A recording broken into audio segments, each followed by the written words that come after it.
Hi everyone, this video was made to gather and remind Hope Chads the basics of the AOE theory, which are still difficult to refute even today.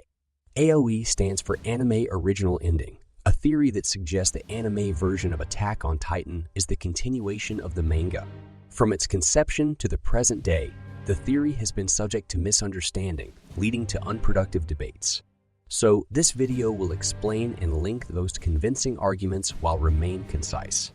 It exists thanks to the content of those creators. Don't hesitate to follow them in return. To stay focused on the main story, the video will not cover the openings, endings, soundtracks, or the OVA episodes. Now that the topic has been introduced, let's begin.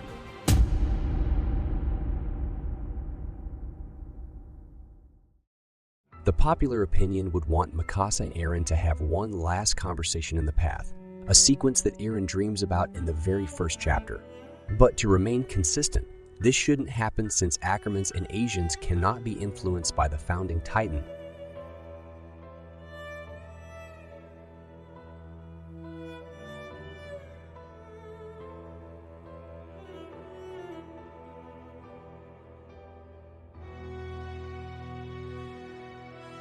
However, is this more realistic than the AOE vision?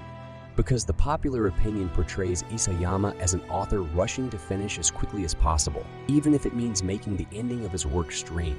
The AOE theory, on the other hand, considers that Isayama had a well-thought-out ending in mind and that it aligns with his intention. So chapter 138 doesn't correspond to the path, but rather to a dream memory of Mikasa. And there are several reasons for this. Because the concept of time is altered. Because death does not exist in the path. Consequently, basic needs such as hunger, sleep, or cold would not need to be satisfied. You see how legitimate questions can come up about the coherence of the last chapters. The theory takes shape based on this observation, contrary to what its critics claim. If we rely on the teachings of the manga, then, as the title of the chapter suggests, it is assumed to be a long dream, and therefore a memory. Also, Mikasa repeats the same patterns as Eren.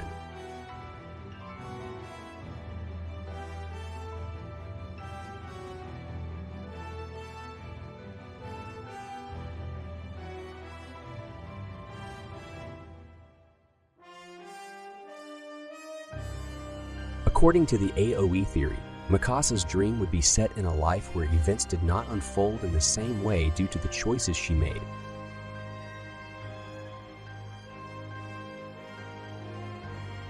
Likewise, in the first chapter, Eren dreams of his death before waking up, as indicated by the number 13 in the first chapter.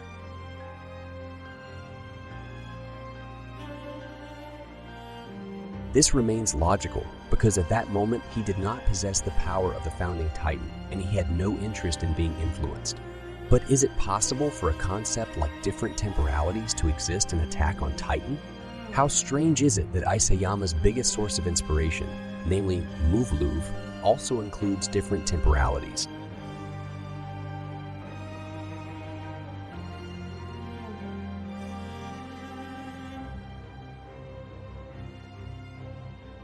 Many formulations or expressions come from Muvluv with the same purpose.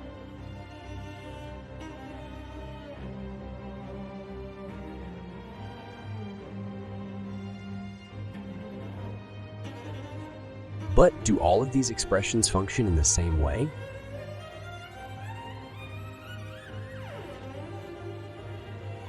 Isayama even uses the postscript formula, implying that the story was not over, despite the death of the main character. Even more troubling, he had already done this at the beginning of the work. What a coincidence that the beginning of both works is identical. The calm awakening from a dream. The agitated awakening from a nightmare. Considering the conditions under which an anime is created, it could have been a simple coincidence. Indeed, an author may not have had such influence right from the first season. But then, how do we explain this? Yuki Keiji, the voice actor of Eren, explains the symbolism of the flower present since the first episode.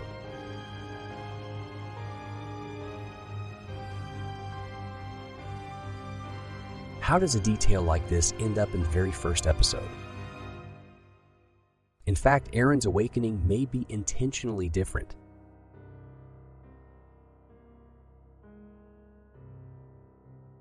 Even after changing the animation staff.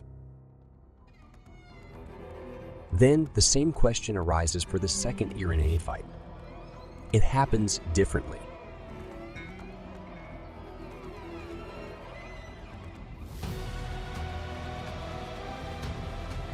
Armin makes Eren understand the necessity of making sacrifices if he wants to succeed.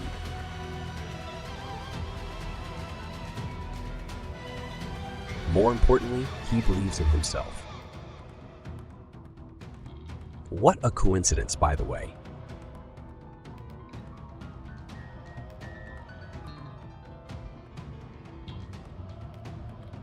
And since Studio Mappa is in charge, we witness some weird choice. Now we have two scenes with each two different animations.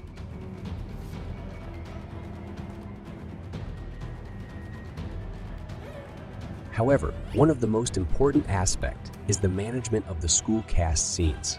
This universe in which the main characters lead a mundane high school life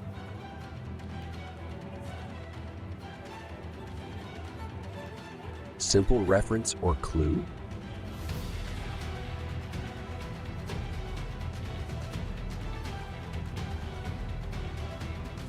What's even more intriguing is that the author might have anticipated readers' reactions after the end of his work and incorporated them into the last episode of the school cast.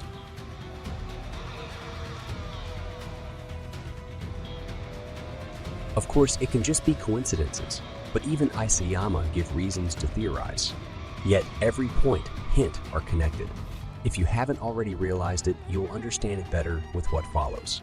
So now, let's address the most crucial condition for AOE to exist: determinism.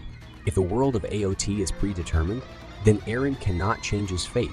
However, is this still the case in the animated version?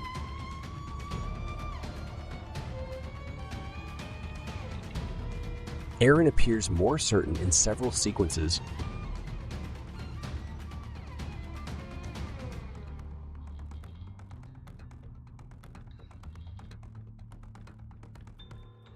which is another intentional correction made by Isayama himself.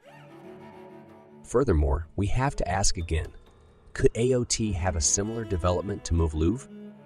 In Muv-Luv, the main character Takeru draws his will and determination from his death in a previous timeline. It is suggested that Eren's character, without being aware of it, might also have glimpses of previous timelines and not only Titan power. That's the reason why he can see his previous death in Chapter 1. And not only that, but gain the will to change things too. It would be the very last plot twist that can subverts our expectations in a good way, as Nerd Armin says. From this point, all that's left is to wait for the end of the anime version. The sound director Mima Masafumi sharing his thought about the final season at an event. Even if AOE should be unlikely, and the third court continues from the manga, the theory remains a possibility that cannot be refuted until chapter 138.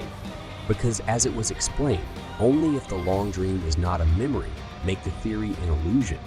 If you still believe it, just be patient. So thanks for watching this far. I really appreciate it. Now I have only one thing left to say. Keep moving forward.